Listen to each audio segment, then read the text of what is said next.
When thinking about wedding traditions, we think of the white dress, the cake, the guests, bridesmaids, and more. But is everyone around the world doing the same? Where do these traditions come from? Here, we will discover the most bizarre wedding traditions around the world. And if you like the video, click the subscribe button. And in the comments, tell us what's the most fun wedding you've ever gone to? If you find Ned, let us know in the comments below. Number 10, it's all fun and games. Have you ever been to a wedding that is a little bit crazy? Lots of funny games and dances, maybe a cake smashing between the bride and the groom, or funky games? Maybe not so many.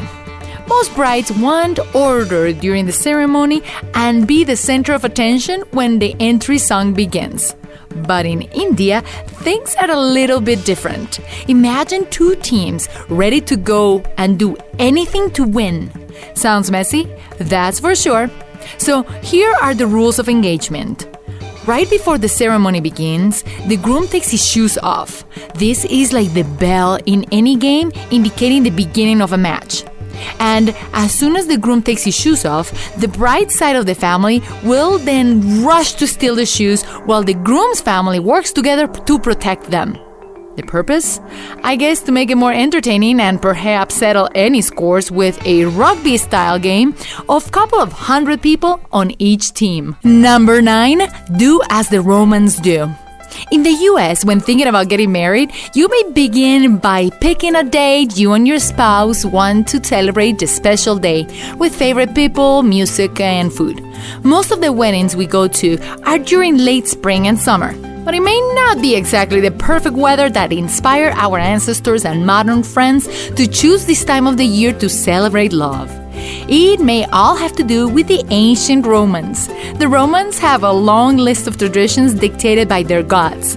For such special occasions like a wedding, the Romans paid homage to the goddess Juno. Juno is known as the goddess of nations, with special focus on watching over all aspects of womanhood, hence the goddess of love, marriage, and childbirth. So next time you are invited or choose to get married in June, thank the ancient Romans for setting the parameters to celebrate the occasion. And according to them, there will be lots of love and children if married in June. Number 8, old wives' tales. There are always the old wives' tales stories about childbearing, family, kids, medicine, food, well, for everything. So it should be of no surprise to you that there is a wives' tale for weddings and marriage as well. In this case, the story goes that if the younger sister marries before the older one does, the older sister should be barefooted during the wedding reception. Not to shame the older maiden, but this is so she does not risk her chances of ever catching a husband. Number 7, the oldest dating site. Nowadays, we meet and stay connected to lots of people online. We have group chats with family, friends, and coworkers. We share bits and pieces of our lives with so many people near and far away. There are always ways to make new friends and meet new people online than ever before. You may be so busy with work and life that you may not have time to go and meet potential life partners like in the good old days. Well, putting your profile for others to see may not be as new of an idea as you may think. In India, dating can be done by the parents or by the parents' approval, hiring a matchmaker, or simply on TV. Yes, TV in India is used for more than simple and fun entertainment. India has a dating TV channel where singles have their profiles and pictures aired all day, and other singles will call to set times to meet with the ones they are attracted to. So, no need to go to a reality TV or show to find love. Just post in India's Shagun TV channel and wait for the call. No, really for you, it may be easier to just click and hit like on a website. Number 6, no bathroom breaks for you. So there are several things that most of us like to do before a wedding. That includes getting a dress to fit the celebration, get a present for the couple, get ready and go to the bathroom before you leave, right? In many countries, like in the Pacific Islands or Borneo, marriage celebrations include the bride, the groom, and family members, as well as friends, music, and lots more. But after the celebration and the honeymoon begins, things differ a lot from one tribe in Borneo. The couple, once the celebration ends and the honeymoon begins, the newlyweds cannot leave the house. So far, not an issue. Well, they just got married, no need to leave the house, right? Well, there is more. For good luck, they cannot leave the house even to go to the bathroom. Number 5, mixing it up a little for good luck. When mixing things up for a wedding, you may think of adding some carnival-like crazy hour just as the clock hits midnight, like in many Latin weddings. Or perhaps have a theme wedding like Star Wars or even a medieval-themed celebration for your big day. You name it. There are many ways to just have fun and mix things up a little.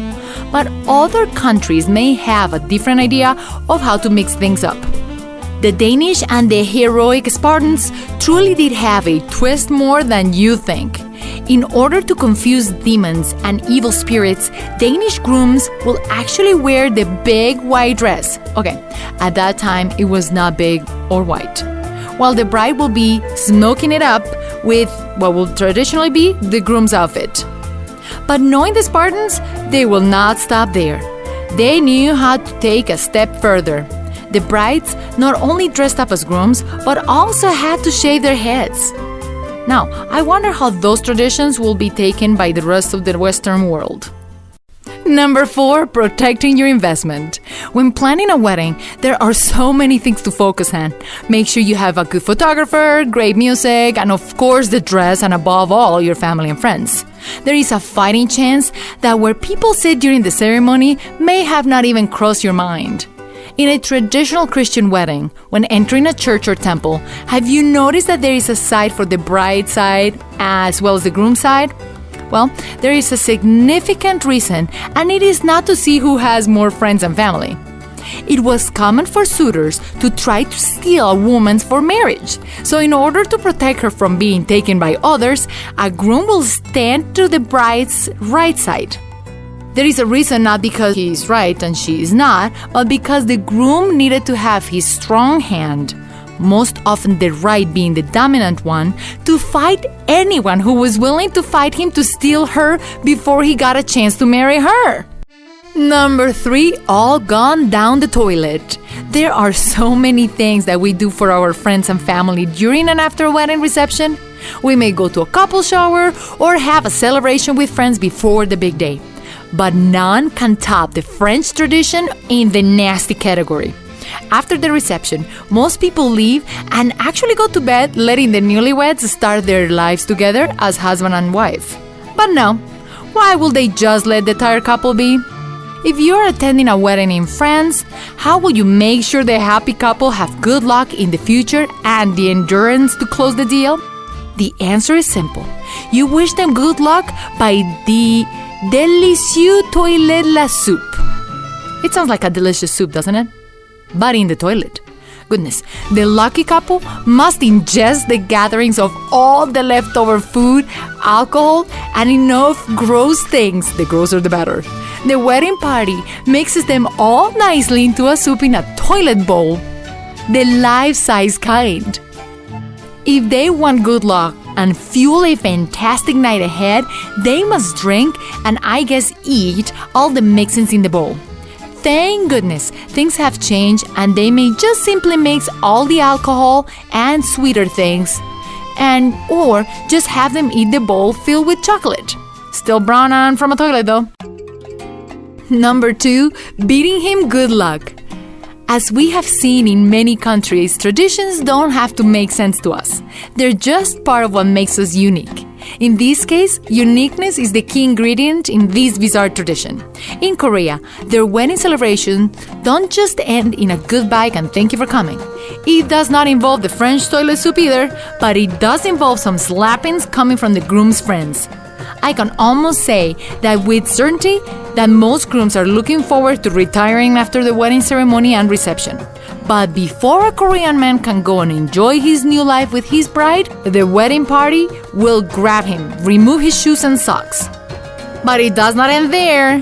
Then they will tie a rope around his feet and start hitting the bottom of his feet with a yellow cord vine. that is a kind of fish.